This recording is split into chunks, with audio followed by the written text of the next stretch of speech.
Pitundanan, bahia dalam panas, nanti mifarasadakan.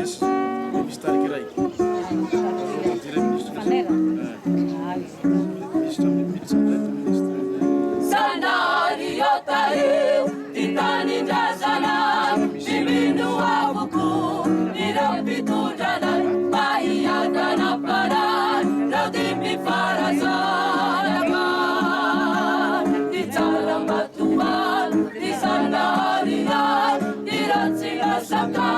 Bahia dananon, Madagasikara di hutan di Samudra.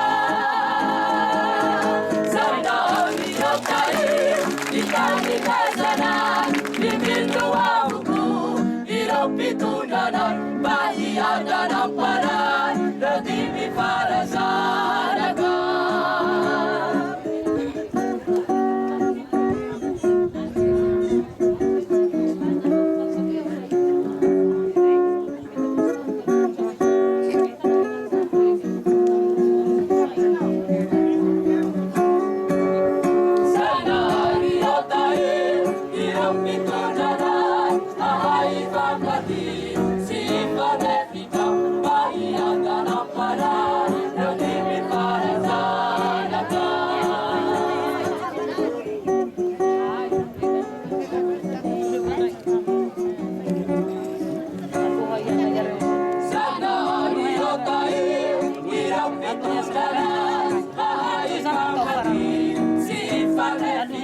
Bahia dalam panas, nanti mifarasadakan. Itaram batuan, di sana harian, diratsi masakan. Bahia dananon, di Madagasikara di hutan di Samudra.